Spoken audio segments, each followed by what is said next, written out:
Understanding love of an awakened one is difficult. Ordinary love, which is a disease, you can understand it. Ordinary love you can understand because it is a disease. It propagates duality of life. Ordinary love propagates duality of life.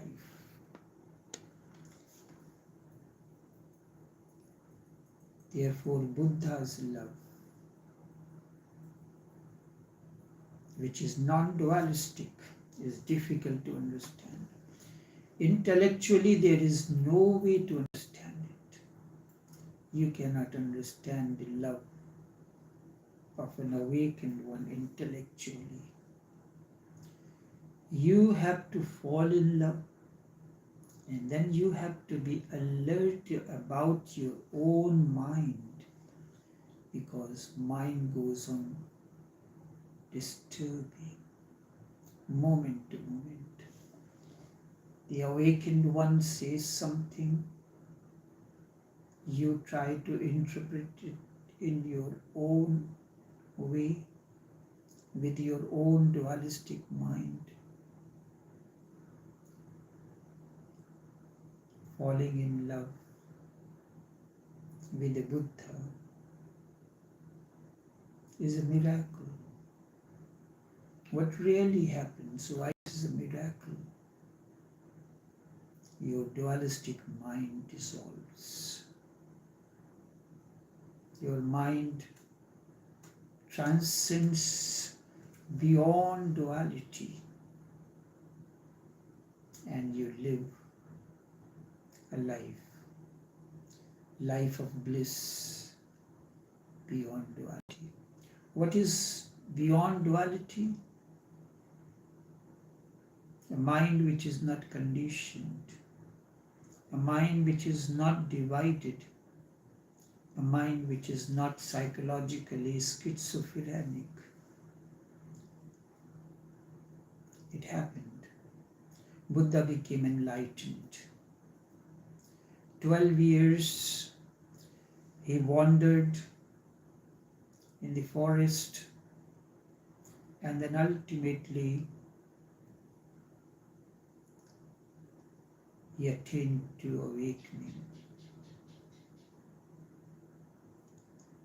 After enlightenment, he came back home. He came back after 12 years.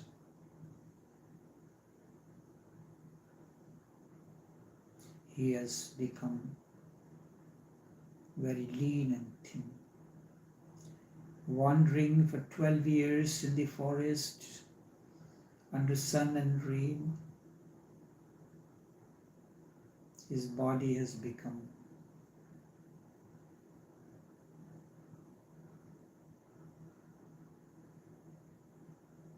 ugly. He was a prince, very beautiful. But 12 years of constant wandering in the forest under sun and rain, his complexion changed. His wife, to whom he had loved very much, Yashodhara, was very angry and furious. All these 12 years she has been waiting and waiting. Someday this man will come back. And she had much revenge in her mind, because the man had done an injustice to her. He was unfair. Suddenly one night, when she was asleep next to his newborn child, Buddha suddenly disappeared. Then, of course, she was Gautam. Gautam suddenly disappeared. And 12 years after he returned, not as Gautam, but Gautam the Buddha, the awakened one, enlightened. At least he could have said something while he was leaving. Then it would have been much fair. But without saying anything, he simply disappeared, leaving her and the small child. For 12 years she waited. And then Buddha came. She was furious. She was mad.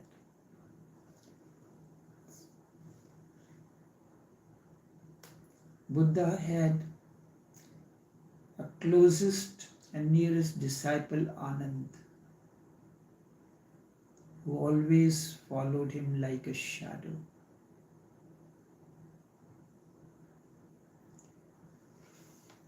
This is a beautiful incident. When Buddha became enlightened, Anand got initiated by Buddha to enter the commune. Anand was older to Gautam. He was his cousin. He said, "Now I am your elder brother. I can ask anything. Once I am initiated, I have to follow whatever you say. So before I get initiated, I ask for 3 things. Number 1, I will sleep in the same room where you will sleep.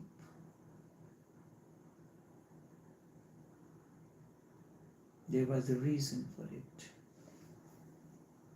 Because he wanted to serve his master. Anytime in the middle of the night, he may need any assistance. So Anand is there. Second, you would not send me anywhere to any place to spread the message of peace and love, because I want to be always around you. And the third, you will not meet anyone without my presence. Buddha gave 3 boons to Anand. Thereafter, Anand got initiated and came to be known as Anand. So when Buddha was entering the palace, he asked the permission from Anand. Please do not come with me, as I am going to meet Yashodhara. Anand asked why. Because he was an ordinary mind. Anand was not enlightened then. So he had the ordinary mind. He watched a man, Gautam, who had now become enlightened, is going to meet Yashodhara, a woman who was once his wife. Anand was ordinary mind. He was not enlightened. He became enlightened only after Buddha died.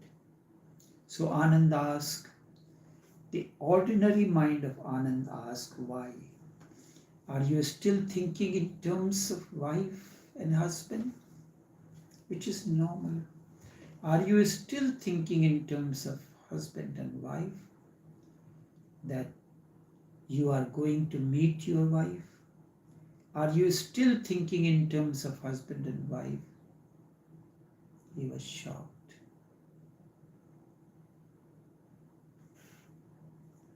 He was shocked. How can Buddha, the enlightened person, say, don't come with me, I am going to meet my wife?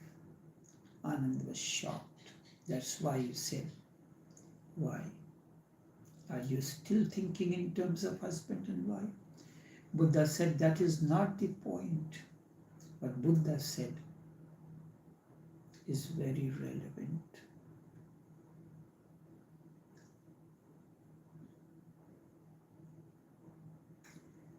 That was not the point.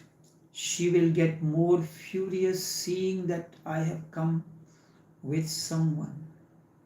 She has been waiting for 12 years. She has accumulated much anger in her. She belongs to royalty. She knows the etiquette. And seeing you with me, she will not express herself.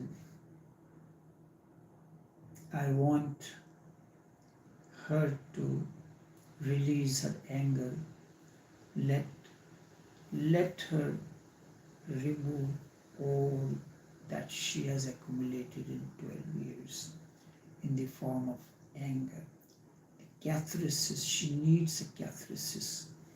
And catharsis can only happen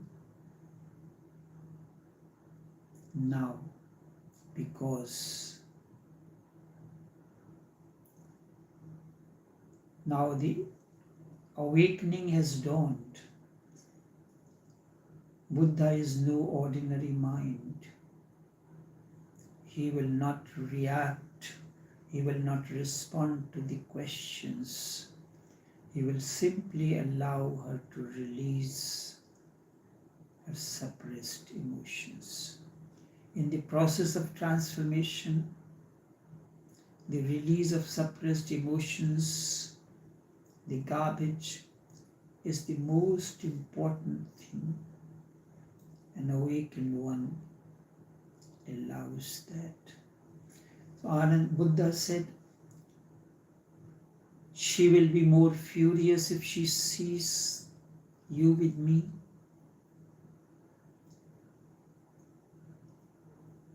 She has been waiting for 12 years to release her anger with the man whom she loved dearly. Let her be mad alone. She belongs to a very ancient family, the royalty, very cultured. So she will not be angry before you. She will not express anything. And she has been waiting for 12 years to express her anger. She was sure that one day I will return. And then she will bring out her anger. So let her explode. Don't come with me. I am not a husband to her now. I am not a husband to her now, but she is still in her mind. She is a wife. I have changed. A light had dawned. I am no more the same. I am no more the husband. I am nobody's husband, nobody's father, nobody's son. But she is still a wife. Wife of a man who had disappeared in the middle of the night, leaving her alone without saying a single word. She has been nourishing and nurturing this anger in her for 12 years. It has accumulated. It needs to be exploded.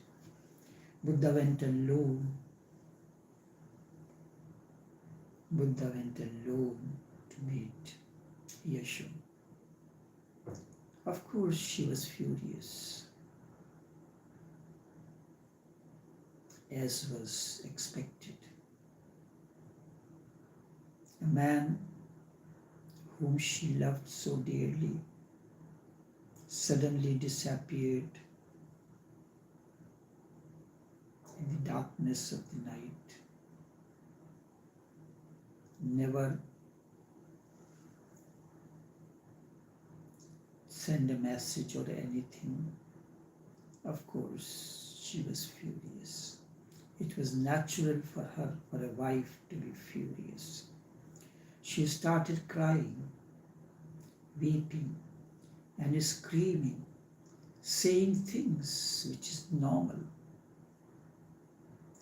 She cried, wept, screamed, said many things that a wife could say to whom her husband has left. Buddha listened silently. She again and again asked, if you had loved me at all, why did you leave me? Why did you go away? And that too without telling me anything, without bidding me the last goodbye. If you loved me at all, tell me this. And Buddha said, if I didn't love you, why should I have come back again? But these are the two things in Yasho's saying that if you had loved me, why did you leave me without saying a word? And when Gautam says, Buddha says, if I didn't love you, why should I have to come you? There is a vast difference in this sentence. The love of Yasho for Gautam and love of Gautam for Yasho are two different things. Yasho, I call her Yasho because her name is Yashodhara. Yasho, love for Gautam was the love of a wife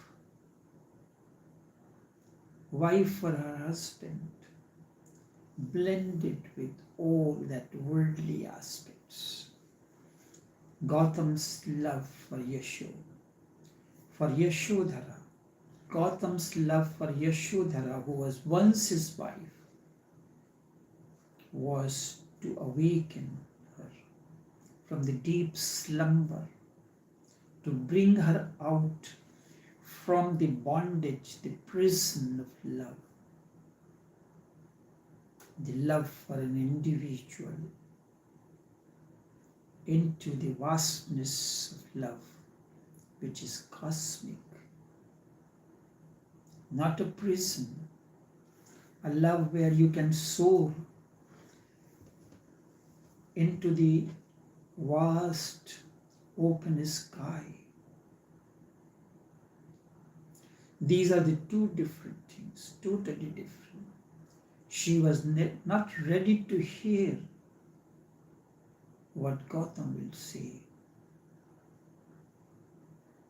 She went on insisting on one thing, because love that she was expressing was a prison, was a bondage, was in love of an individual. Why did you leave me alone? You tell me that you never loved me.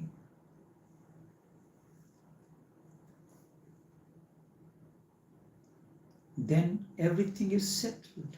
And Buddha said, I did love you.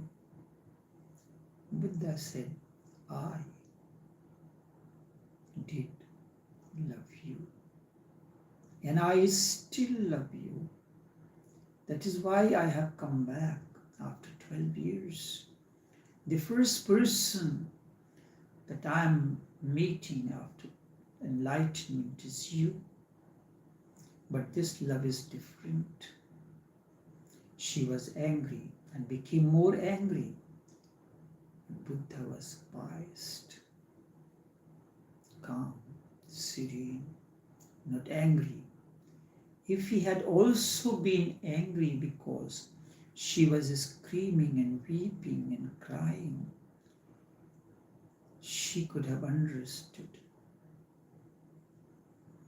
If he had also been angry and had beaten her, she could have understood. Then everything would have been okay. He was the old man. The 12 years would have disappeared completely, and they would have entered in the bondage of love again. There was no problem. But he was standing in front of Yeshu silently, and she was mad. Only she was mad, and Gautam has a pleasant smile on his face. Imagine this state. The woman is screaming, crying with anger.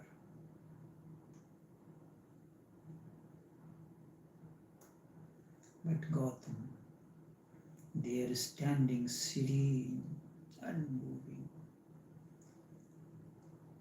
with a pleasant smile on his face. This was too much. What type of love is this? It must have been very hard for her to understand. Yeshu did not understand that. His father, Gautam's father, did not understand him.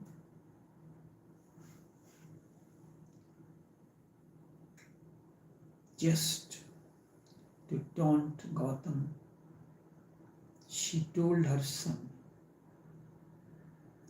who was now 12 years old, "This is your father. Look at him. He escaped, leaving you and me in the middle of the night. You were just 1 day old and he escaped. This is your father. He is a beggar and he gave birth to you. Now ask about the heritage. Spread your arms, hands before him. He is your father. Ask him what he has to give you. What he has to give you." It was a satire, a taunt. She was angry. She could not do. Her anger, her weeping, her crying could not do anything. She was angry naturally. And Buddha called Anand, who was standing outside, and said, "Anand,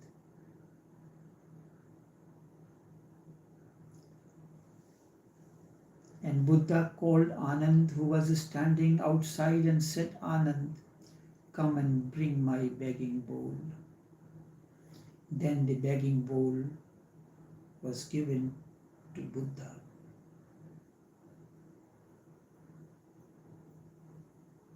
Anand gave the begging bowl to Buddha. He gave it to his son Rahul, and said, "This is my heritage. This begging bowl is my heritage. There is much meaning to it. This is mystical, not to be understood by the ordinary mind. This is my heritage. I initiate you into my commune." This was his love. This is how the love of an awakened one flows. I initiate you into my commune. But Yashodhara was more mad. She said, what are you doing? If you love your son, you will not make him a beggar, a renunciate.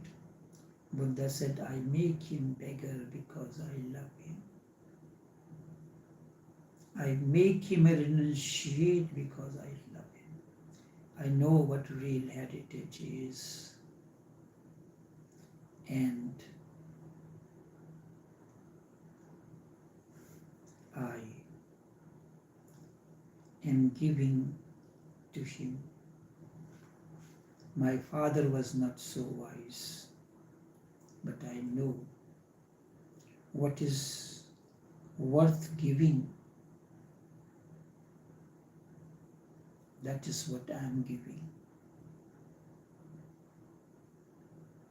What is worth giving? My father did not know, but I know. That's why I am giving it to Rahul. These are the two different dimensions, two different languages, never meeting anywhere. He is loving. He must have loved his wife. That is why he came back. He must have loved his son. That is why he initiated him. No father can understand this. No father can understand this. Enough for now. But the life, the way of Buddhas continue till eternity lasts. And again, as my heritage I share with you the ways of Buddhas.